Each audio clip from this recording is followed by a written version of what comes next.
띄워줬죠. 멘트는 서로 마주보고 하고 아멘은 정면을 보고 하는 거예요. 시작.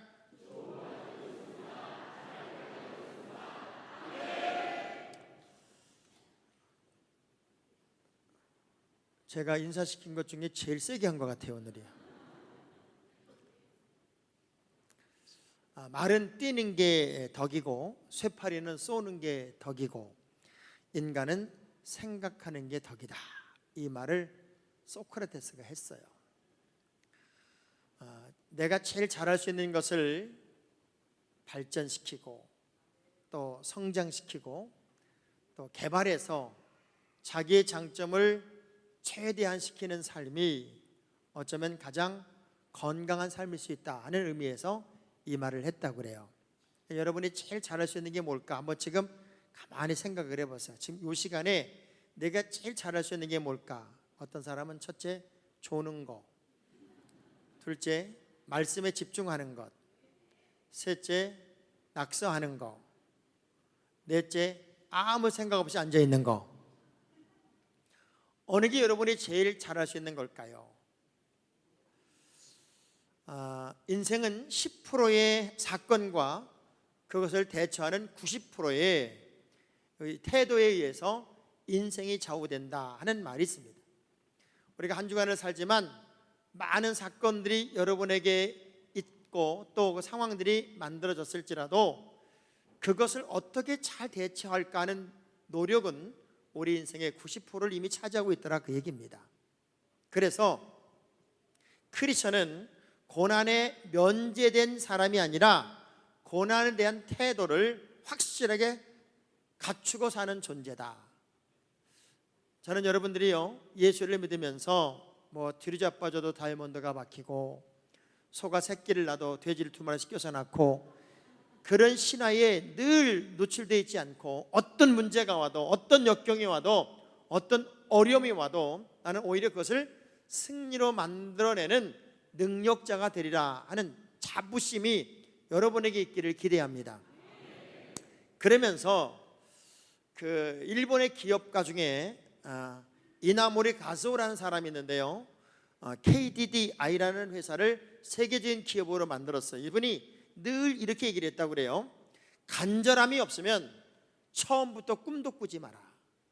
어떤 기업을 하든 어떤 일을 하든 간절함이 없으면 애초부터 꿈도 꾸지 마라. 저는 이 말을 어떻게 이해를 했냐면, 은혜 받기를 사모하려면 간절함이 있어야 되고 간절함이 없으면 은혜 받는 걸 꿈도 꾸지 마라, 그렇게 말하고 싶어요. 그래서 오늘 이 시간은 여러분이 간절함을 가지고 사모함을 가지고 짧은 시간이지만 말씀을 여러분의 것으로 만드는 특별한 시간이 되기를 먼저 주의 이름으로 축복합니다.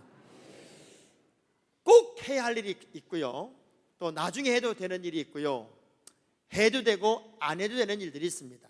사람은 일의 경중에 따라서 우선순위를 정하고 살아요. 그런데 오늘 제가 여러분에게 제시하는 이 말씀은 꼭 해야 되고 꼭 지켜야 되고 꼭 감당해야 될, 어찌 보면 하나님이 이것은 해야 된다라고 하는 도장을 꽝 찍은 말씀이기 때문에 여러분이 무조건 해야 된다는 생각을 가지고 말씀을 들어야 될 거예요. 왜냐하면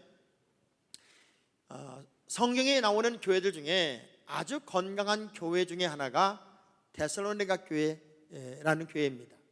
이 데살로니가 교회는 바울이 2차 전도 여행 동안에 데살로니가라는 지역을 방문을 해서 말씀을 엄청나게 핍박을 받으면서 짬짬이 전해서 세워진 교회, 그렇게 구성된 교인들로 만들어진 교회가 데살로니가 교회예요. 그러니 오래 훈련된 것도 아니고 말씀을 오래 들은 것도 아니고 신앙의 연조도 뿌리가 깊이 내린 것도 아니어서 한편에서는 늘 염려가 되지요. 그런데 거기를 다녀온 디모데가 무슨 얘기를 하는가 하면 걱정할 거 하나 없습니다. 너무도 사랑도 넘치고 믿음도 넘치고 성도 간의 관계성도 좋고 복음도 잘 전하고 능력도 나타나고, 저는요 아멘 할 때까지 계속 조생겨 보는 거예요. 뭔가 생동감이 넘치고 어느 것 하나 버릴 게 없습니다. 그 이야기를 들으면서 바울이 이렇게 고백합니다. 야, 그 말 들으니까 내가 위로가 되고, 그 말을 들으니까 내가 데살로니가 교회 성도들 생각만 해도 살맛이 난다. 이런 마음을 가지고 고린도에 머물면서 이 데살로니가 교회 교인들, 가장 건강하고 가장 영적이고 가장 기쁨이 넘치고 어찌 보면 최고의 전성기로 달려가는 그 교회 교인들을 향하여 전반부는 고맙다, 감사하다, 귀하다 칭찬을 하고요, 후반부에는 그럼에도 불구하고 앞으로는 수많은 상황들이 만들어질 텐데 이렇게 신앙생활을 해야 됩니다라고 하는 교리적인 도장을 꽝 찍어주는 말씀이, 그래서 교훈과 부탁의 말씀으로 증거되는 말씀 중에 오늘 본문의 말씀은, 이것은 도장을 꽝 찍어서 이것대로 살아야 된다고 하는, 이것이야말로 내 뜻이고 하나님의 뜻이다 라는 말씀으로 도장을 찍은 말씀이 본문의 말씀입니다. 그러면서 그 세 단어, 항상 기뻐하세요, 쉬지 말고 기도하세요, 범사에 감사하세요, 그러면서 그 뒤에 뭘 붙였냐면 이것이 너희를 향하신 하나님의 뜻입니다 이렇게 말했어요. 우리는 예수를 믿는 사람들이에요. 이 예배당에 앉아있는 모두가 나름대로는 나는 그리스도인, 나는 하나님의 사람이라고 자부심을 가지고 있어요. 그런 사람들에게는 가장 중요한 게 뭐냐면 하나님의 뜻대로 사는 거예요. 왜냐하면 그것이 우리의 신앙의 목적이 되고 목표가 되고 방향이 되기 때문에 그렇습니다. 그런데 마가복음 3장 35절의 말씀을 보니까요, 진짜 우리 하나님의 사람, 진짜 하나님이 기뻐하는 사람, 진짜 우리 하나님이 나와 완벽한 관계성을 유지하는 사람을 어떻게 정의를 내렸냐면 이렇게 정의를 내렸어요. 시작. 누구든지 하나님의 뜻대로 행하는 자가 내 형제요 자매요 어머니이니라. 누구든지 어떤 사람이라도 하나님의 뜻대로 행하는 사람이야 진짜 내 형제고 자매고 그리고 어머니다. 나와 관계가 온전히 이루어지는 것이다. 그럼 여러분은 철저하게 누구 뜻대로 살아야 돼요. 근데 하나님의 뜻이 뭐냐면 이 세 가지예요. 항상 기뻐하고 쉬지 말고 기도하고 범사에 감사라는 거예요. 근데 이 뜻은 해도 되고 안 해도 되고 일정한 시간 했다가 또 일정한 시간 안 했다가 아니라 하나님의 뜻은 영원한 거예요. 영원한 거.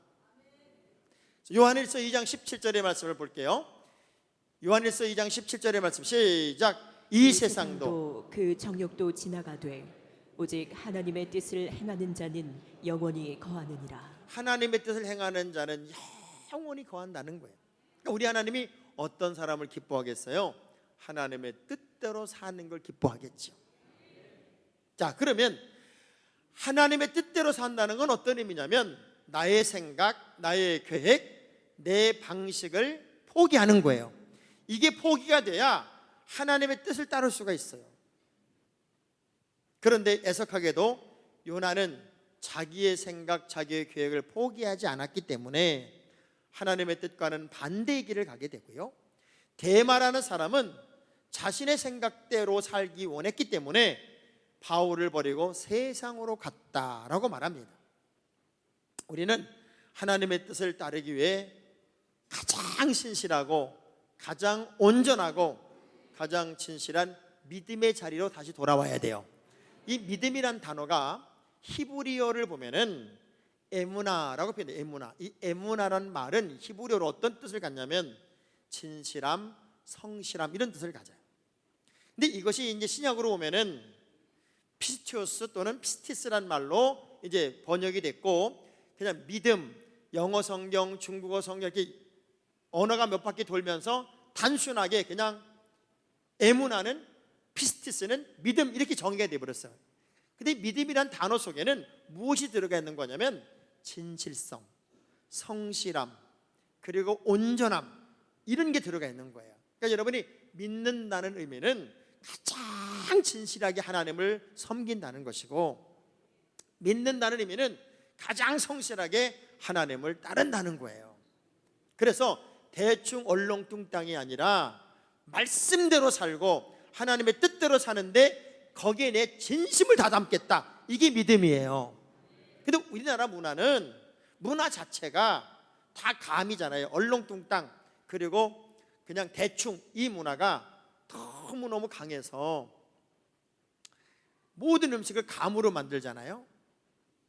감으로 만드니까 음식의 맛이 어떤 매뉴얼, 레시피에서 나오는 게 아니라 여자의 손맛이라고 그래. 손맛. 그래서 손끝에 때가 얼마나 꼈느냐, 손맛. 야, 손맛이 다 손맛이야. 손에 얼마나 염도가 많이 들어있냐, 그리고 다 우리 손으로 막 비벼서 만들어요. 이렇게 레시피가 정확하지 않기 때문에 얼마나 정확한 감을 가지고 있느냐가 중요한데, 여러분, 예수는 감으로 맺는 게 아니라 진실하게 맺는 거예요. 성실하게 맺는 거예요. 근데 그렇게 잘하고 있는 데살로니가 교회 교인들에게 도장처럼 꽝 찍어서 이건 하나님의 뜻이니까 앞으로 미래적이라도 반드시 이렇게 살아야 돼요 라고 하는 첫 번째가 뭐냐면 항상 기뻐하라는 거예요. 여러분, 성경이니까 이 말씀을 이렇게 하지, 우리가 살아가면서 항상 기뻐할 수 있어요? 지금 여기 앉아 계신 분들 중에 우리나라처럼 웃음의 표현이 많은 나라가 없어요. 하하, 호호, 히히, 깔깔, 끼리끼리. 이게요, 전 세계에서 웃음의 종류가 이 대한민국처럼 많은 나라가 없다니까요. 다른 나라는 웃음이 그냥 하하로 끝나지만 우리는요, 하하, 호호, 히히, 끼리끼리, 뭐 푸하하 이렇게 다 있다니까. 그렇게 살 수 있겠냐는 거예요. 항상 기쁨으로 산다는 건 사실은 불가능해요. 왜? 인간이 살아가는 이 세상은 끊임없는 가변적인 상황들이 만들어져요. 그래서 창세기 8장 22절의 말씀을 보면, 시작. 땅이 있을 동안에는 심음과 거둠과 추위와 더위와 여름과 겨울과 낮과 밤이 쉬지 아니하리라. 늘 밝은 낮이면 얼마나 좋겠어요. 늘 가을이면 얼마나 좋겠어요. 요즘 우리나라는 이제 가을, 봄이 없어지는 것 같아요. 짧게 있고 그냥 바로 겨울 가고, 짧게 있고 바로 여름으로 가는데, 요즘 같은 날씨 계속되면 좋겠잖아요. 애석하게도 금방 추워질 거예요. 이제는 늘 가변적이에요. 그래서 웃고 있는 게 웃는 게 아닌 사람도 많아요. 반짝반짝 웃고 있다고 해서 그게 웃는 게 아니더라고요. 얼마 전에 텔레비전 프로그램에 안녕하세요라는 프로그램이 있어요. 안녕하세요. TV 상담 프로그램이잖아요. 거기에 5살 배기 아이를 데리고 엄마가 나와요. 그 엄마가 뭐라고 그래요? 우리 애는 신기하다고. 아빠는 너무너무 좋아하고 아빠는 너무너무 사랑하는데 나한테는 너무 못되게 굴고 나는 일체 사랑하지 않는다고요. 얘가 왜 그런지 모르겠다고. 그래서 그 문제를 푸는 거예요. 너 왜 그러니? 이 아이의 이야기를 들으면서 모두가 경악을 했어요. 너는 왜 아빠한테 그렇게 잘하는 거야? 이 아이가 말합니다. 우리 아빠는 엄마를 때려요. 우리 엄마가 맞는 모습을 보면서 나도 엄마처럼 크면 우리 아빠가 때릴까 봐 내가 우리 아빠가 나 때리지 않게 하려고 지금 우리 아빠가 마음에 들게 사는 거예요. 내가 그래서 우리 아빠를 사랑하는 척 하는 거고 좋아하는 척 하는 거지, 나는 진짜 우리 아빠가 좋은 게 아니에요. 맞기 싫어서 그런 거예요. 멘붕이 왔어요. 여러분, 웃는다고 다 웃는 게 아니고요, 기뻐한다고 다 기뻐하는 게 아니더라고요. 이 내면이 다 있더라고요. 그런데 왜 항상 기뻐하라고 그랬을까? 이 항상이 참 어려운 단어예요. 가끔 기뻐해라, 좋은 일 있으면 기뻐해라. 그런데 항상 기뻐하라는 얘기는 믿음의 사람들의 태도는 절망이어도 일어나서 기쁨으로 만들 책임이 있고 좌절이어도 일어나서 기쁨으로 만들 책임이 있다는 거예요. 그래서 모든 상황을 반드시 기쁨으로 만들어낼 능력을 가지고 살라. 여러분, 지금은 죽을 것 같고 지금은 어려워 힘이 들지만 사실은 그날들을 다 지나고 오늘을 생각하면, 오늘에서 그날을 생각하면 여러분 다 웃으면서 얘기하잖아요. 시어머니한테 구박당했던 그 시절, 지금은 뭐라고 그래요? 아유 그때는 죽을 줄 알았어. 나 그때는 아주 그냥 시어머니 패 죽이고 싶더라고. 그런데 지나고 나니까 그것도 다 은혜였어. 그리고 웃잖아요. 다 지나고 나면요 그게 추억이야. 그게 간증이야. 지금 여러분이 많이 힘들고 어려워도 이것이 여러분의 인생의 결론의 날이 아니기 때문에 이걸 다시 기쁨으로 만들 능력을 하나님은 주셨단 말이에요. 그래서 우리는 어떻게 사는 거냐? 항상 기쁘게 사는 거야. 항상. 그것이 하나님이 우리를 향한 거룩한 뜻인데, 우리 하나님이 주는 기쁨이라는 건 1차원적인 기쁨이 아니에요. 자꾸 여러분이 1차원적인 생각을 하니까 돈이 많이 벌리고 뭐 애가 공부를 잘하고 상황적으로 뭐가 나아져서 내가 하하거리고 웃음보가 터지고, 그게 아니라 진정한 기쁨은 하나님이 내게 주시는 기쁨인데, 마치 수가성 우물가 여인이 주님 만났을 때 동네를 뛰어다니면서 그렇게 좋아서 난리 부리는 장면이라든가, 법궤가 들어오는데 그 법궤가 들어오는 장면에서 너무 행복해서 춤을 추고 이리 뛰고 저리 뛰는 다윗의 모습이라든지, 세상적인 것은 배설물처럼 다 버렸는데 주님 안에서 내가 발견되어지는 것이 너무 기뻐서 어쩔 줄 모르는 바울의 모습이라든지, 이런 기쁨은 세상적인 기쁨과는 다른 기쁨이더라고요. 그래서 시편 4편 7절의 말씀을 보니까 시작. 주께서 내 마음에 두신 기쁨은 그들의 곡식과 새 포도주가 풍성할 때보다 더하니이다. 이 세상적인 기쁨과는 전혀 다른, 우리의 주님이 주시는 기쁨은 세상적인 기쁨 저 위에 있는 기쁨을 우리에게 주시더라는 거예요.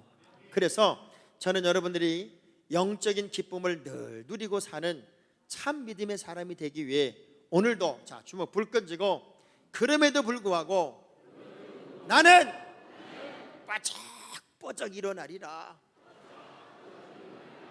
이게요 한꺼번에 쑥 일어나지 않기 때문에 여러분이 흔들면서 일어나요. 흔들면서 다시. 그럼에도 불구하고 나는 바짝바짝 일어나리라.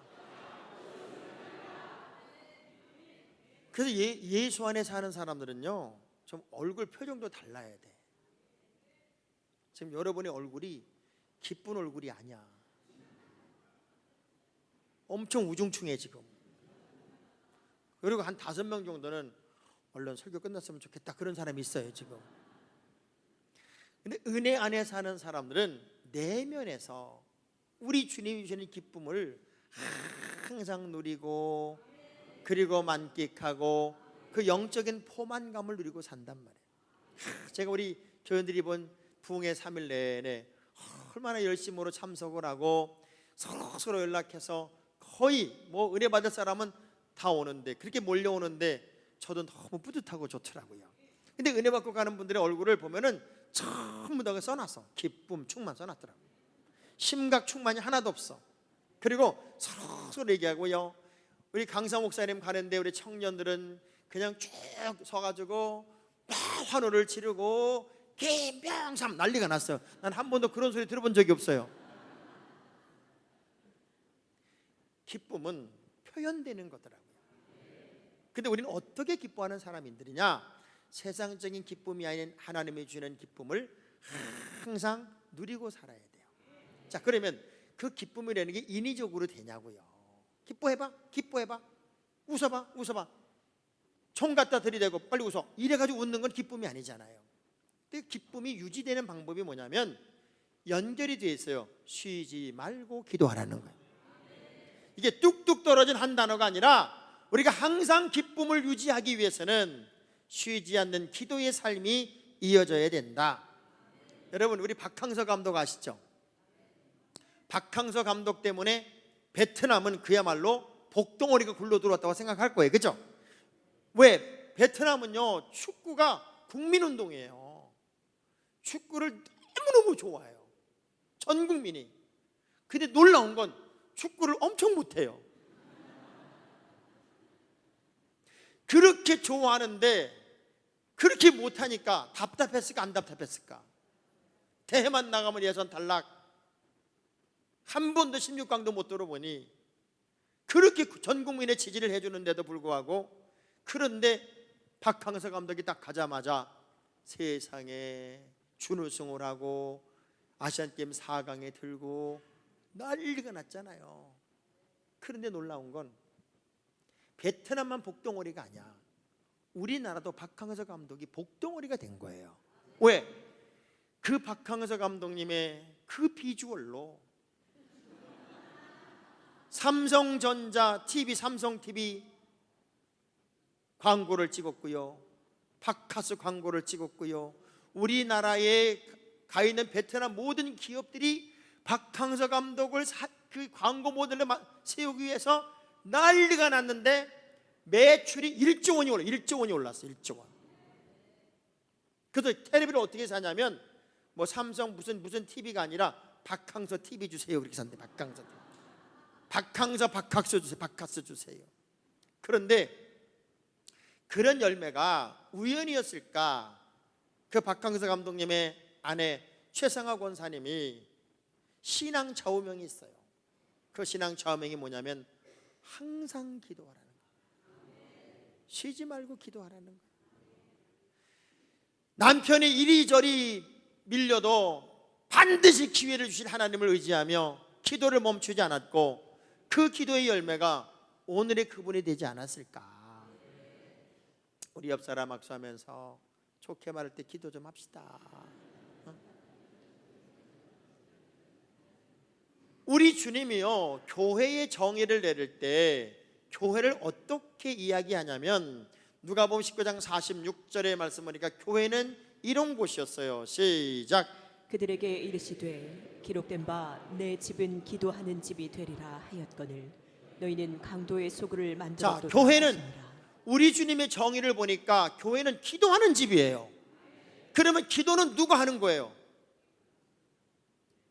이 교회가 기도하는 집이래요. 그러면 이 기도하는 집에서 누가 기도해야 되냐고요? 알기는 세계적으로 잘 알아요. 그런데 기도가 호흡이야.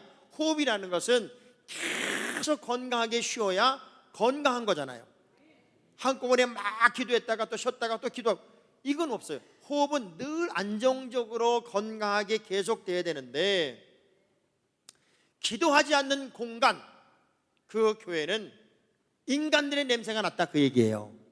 그래서 기도하는 것 대신에 다른 것들이 들어오니까 강도의 구렬이 되더라는 거지. 그러면 우리 교회는 무엇으로 꽉 채워져야 되냐면 기도로 채워지고 영성으로, 성령으로 가득 채워져야 되는데, 사무엘 선지자가요, 그의 유언, 마지막 말이죠. 쉽게 말하면 이스라엘 백성들을 향하여 그의 때가 다 되었을 때 마지막으로 모든 백성들을 향하여 외쳤던 말씀 중에 하나가 이런 말씀이었는데요. 사무엘상 12장 23절인데 시작.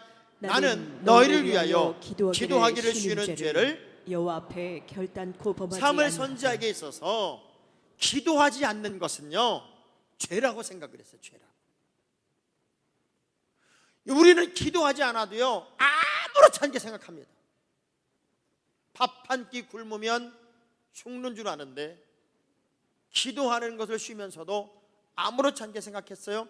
기도하지 않는 것에 대해서 사무엘 선지자처럼 이건 죄지, 그런 민감한 반응이 여러분에게 있어야 우리는 건강한 기도의 사람이 되는데, 왜 그렇게 기도하라고 그랬을까요? 기도는 능력이에요. 엘리야는 기도로 하늘의 문을 엽디다. 에스더는 기도로 국가적인 위기를 넘어 백성을 구원해내고, 한나는 기도로 태의 문을 열어 사무엘을 선물로 받게 되고, 다니엘은 기도로 사자굴에서 살아남는 역사적인 인물이 됩니다. 기도는 능력이고, 기도는 힘이고, 기도는 권세입니다. 여러분의 입이 기도의 입술이 되기를 축복합니다. 이제 조금 있으면 여러분 전부 다 추석에 식구들 만날 거 아니에요. 식구들 만나면 참 신기하게 그렇게 멀쩡하게 잘 놀다가도 꼭 만나면 고스톱을 칩니다. 고스톱. 근데 고스톱 치는 맨발을 봐봐요. 시어머니, 며느리, 손자, 거기다 뭐 사위 이렇게 앉아가지고 고스톱 치는데, 며느리가 뭐 광을 팔았대나? 광을 팔고 시어머니 훈수 두는 거예요. 시어머니 훈수 두면서 이렇게 뭐, 어머니 죽어 어머니 빨리 죽어요. 지금 며느리가 시어머니한테 죽으래. 그리 바깥에서 들으면 얼마나 웃기겠어. 그게 지금 그 광경이 그림은 없는데 소리만 들리면 얼마나 웃기겠냐고요. 손주도 죽으라고 그러지, 며느리도 할머니 죽으라고 그러지, 시어머니 죽으라고 그러지. 그러니까 여러분, 이번 명절에는 절대 코수업을 하지 마세요. 우리는 이 입을 복되게 써야 되고요, 기도하는 하나님의 사람들로 만들어야 돼요. 한 번에 이런 장면이 있잖아요. 예수님의 제자들이 귀신 들린 사람 하나를 누가 데리고 왔는데 못 고쳐요. 그때 예수님이 그 광경에 이렇게 보니까 그 사람이 와서 그러잖아요. 내가 당신의 제자들에게 이 우리 아이를 데리고 왔는데 얘는 풀에도 자빠지고 난리가 났습니다. 그런데 당신의 제자들이 안 돼요. 우리 주님이 기도하고 귀신을 내쫓아요. 그때 제자들이 예수님에게 와서 물어요. 왜 우리 안 돼요? 왜 우리 안 되는 거예요? 그때 우리 예수님이 딱 한마디 하세요. 무슨 얘기를 하냐면 마가복음 9장 29절이에요. 시작. 이르시되 기도 외에 다른 것으로는 이런 종류가 나갈 수 거꾸로 없느니라. 말하면 너네 인간적으로 하잖아. 지금 기도하지 않았잖아. 기도의 삶에서 나타나지 않잖아. 기도가 능력이고 기도가 역사고 기도가 기적인데 너희들은 기도하지 않고 어찌 보면 흉내내고 있잖아. 우린 기도로 모든 염려를 넘고 기도로 기쁨을 유지시키고 기도를 쉬지 않는 거룩한 믿음의 영웅이 되어서 기도 때문에 행복한 여러분이 됐으면 좋겠어요. 저는 이게 참 부러운 장면이 뭐냐면 한나가 사무엘 선지자 앞에 자기를 소개할 때 너 누구냐? 저는 여기서 기도하던 여자입니다. 얼마나 멋있어요. 그거 얼마나 멋있어요. 여러분이 여러분 자신을 소개할 때 뭐라고 소개할래요? 제가 이 다음에 여러분을 못 알아볼 때 목사님 저요, 저 그때 목사님 속삭이던 여자요. 목사님 저 모르겠어요. 저 그때 맨날 누구랑 싸웠던 여자요. 목사님 내가 그때 다 지나면서 기도한다고, 도대체 몇 시간 기도하나 보겠다고 그렇게 말했던 기도하던 여자요. 그러면 내가 정신이 번쩍 들 것 같아. 연습이라도 합시다. 연습.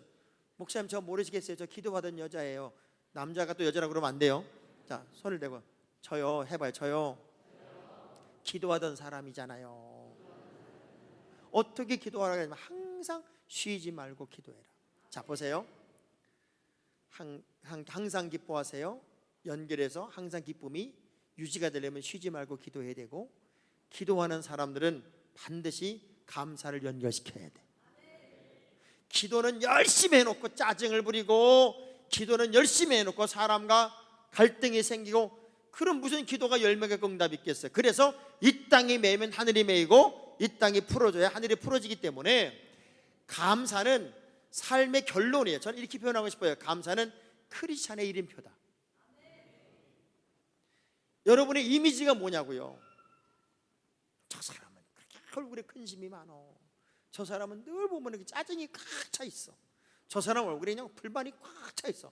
늘 보면 볼따구가 4개야. 뭐 이런 소리가 나오는 사람 있는가 하면, 어떤 사람을 보면은요 그냥 내가 기분이 좋아져. 늘 감사가 항상 몸에 배어 있어. 그래서 범사에 감사라 말은, 이 범사란 말은 제가 국어사전을 찾아보니까요 온갖 일, 모든 일 이렇게 돼 있어요. 모든 일이든 모든 상황이든 여러분이 그것을 감사로 바꾸는 능력이 필요하다는 거예요. 통계를 보니까요 미국의 500대 기업이 평균 수명이 44년에서 50년이었대요 이전에는.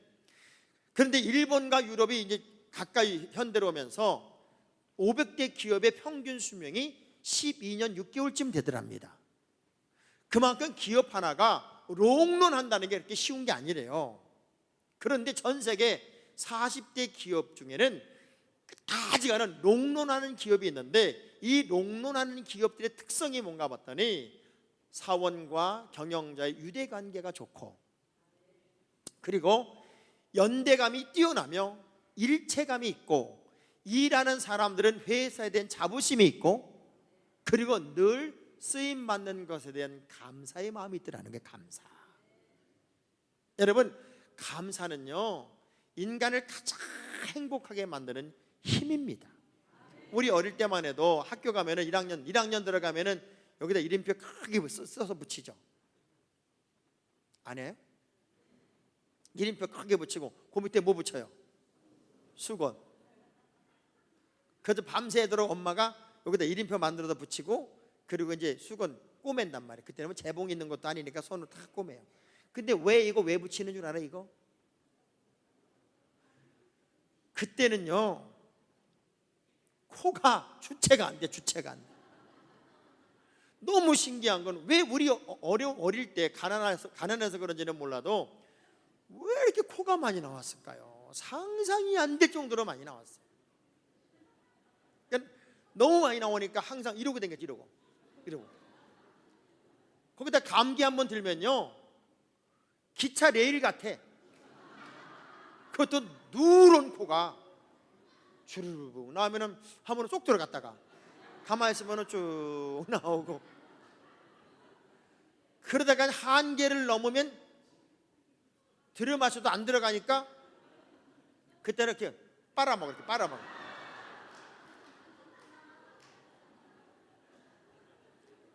이름표를 붙이고 1학년이 됐으니까 이제는 빨아먹지도 말고 이걸로 하지도 말고 손수건으로 코를 닦아라.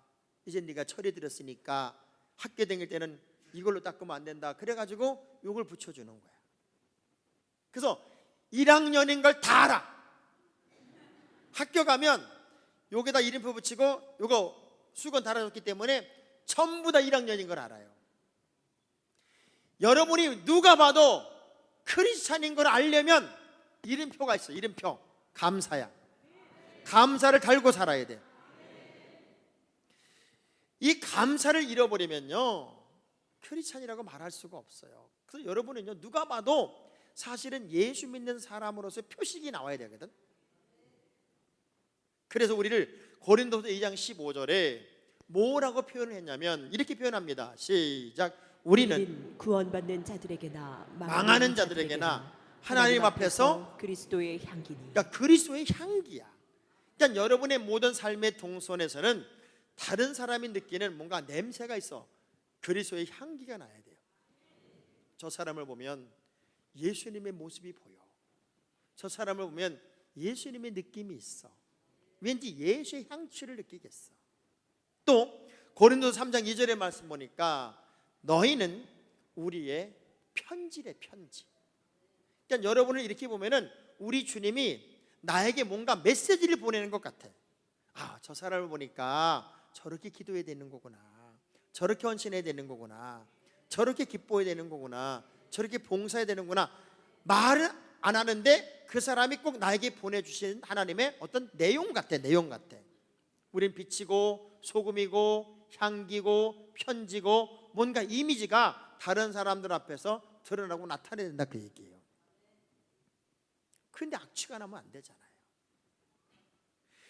그 아름다운 삶의 내용, 향기가 뭔가 봤더니 항상 기뻐하고 쉬지 말고 기도하고 그 이미지를 확실하게 살리는 게 뭔가 봤더니 매사 온갖 일, 우리가 부닥치는 모든 상황들, 환경에서 감사가 나와야 돼.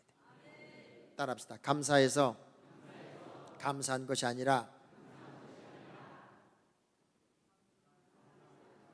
따라합시다. 감사해서 감사한 것이 아니라 감사하니까 감사가 되더라. 상황은요 말 한마디 이렇게도 바뀌고 저렇게도 바뀌어요. 여러분이 감사를 하면 세상이 다 감사로 보이고 불평을 하면 세상이 다 불평으로 보여요. 제가 예를 하나 들어볼까요? 100kg가 넘는 아주 우락부락한 남자가 하나 마트에 들어왔어요. 그래서 마트에서 물건을 사면서 이렇게 말합니다.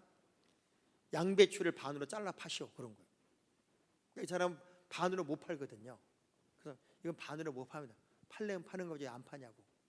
소비자가 원하면 해야지. 그 소리를 막 지르니까 막무가내로, 그러니까 자기는 그런 고난이 없으니까 지배인을 찾아갔어요.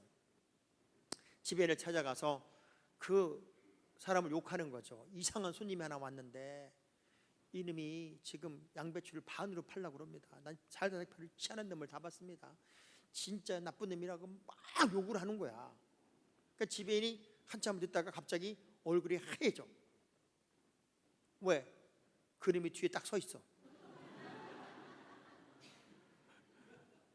이 사람은 그것도 모르고 계속 욕을 하는 거야. 그래 이렇게 눈짓을 줬어. 이렇게 돌아봤을 거 아니에요. 얼마나 놀랬겠어요. 이 점원 좀 보세요. 얼마나 지혜로운지. 근데 말이요. 이분이요. 나머지 반쪽을 사주신대요. 그래. 그 나쁜 놈은 없어졌어 지금. 반쪽 남은 것 때문에 걱정하는 거잖아요. 그런데 갑자기 말을 돌려서 근데 이분이 이 신사분이요. 나머지 반쪽을 사주신다네요. 그 바람에 이 사람은 위기를 모면해요. 말 한마디가 상황을 바꿔요. 여러분이 불평의 인생을 갈 수도 있고 감사의 인생을 갈 수도 있어요. 그런데 이것은 하나님의 뜻이다라고 도장을 꽝 찍은 이야기는 어떤 의미냐면은 이렇게 살아야만 크리스천이라는 거예요. 감사하고 살아야만 크리스천이라는 거예요. 물고기 뱃속에서 요나가 절망적인 환경에서도 마지막 내린 결론이 뭔 줄 아세요? 나는 감사하는 목소리로 주께 제사를 드리고 나의 서원을 주께 갚겠습니다. 바울이 왜 그렇게 늘 감사하고 살았냐면은 빌립보 4장 12절의 말씀 보니까 그는 인생의 비결을 배웠어. 시작. 나는 비천에 처할 줄도 알고 풍부에 처할 줄도 알아. 모든 일 곧 배부름과 배고픔과 풍부와 궁핍에도 처할 줄 아는 일체의 비결을 이것도 배우니 감사가 됐고 저것도 감사가 되는 가난에도 감사, 부에도 감사, 많아도 감사, 적어도 감사. 자, 어떤 환경에도 내가 감사할 수 있는 일체의 비결을 배웠다는 거예요. 그 비결이 뭔 줄 아세요? 신의 한 수를 가르쳐 드릴게요. 하나님의 뜻입니다. 이것만 기억하면 돼요. 하나님의 뜻이기 때문에 어려워도 감사하는 거고 하나님의 뜻이기 때문에 문제 속에서도 감사하자는 거예요. 여러분 생각을 해봐요. 이전의 삶과 오늘의 삶이 옛날의 삶과 오늘의 삶이 얼마나 달라졌어요. 근데 옛날보다 오늘이 좋죠. 훨씬 좋잖아요. 근데 애석하게도 옛날에는 병원이 없었어.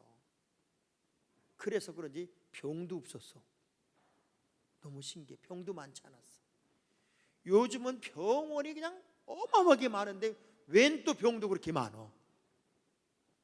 옛날에는요 짧게 살면서도 그렇게 웃고 살았어요. 그래서 웃음이 담을 다 넘었어요. 요즘은 그렇게 오래 살면서도 안 웃고 살아.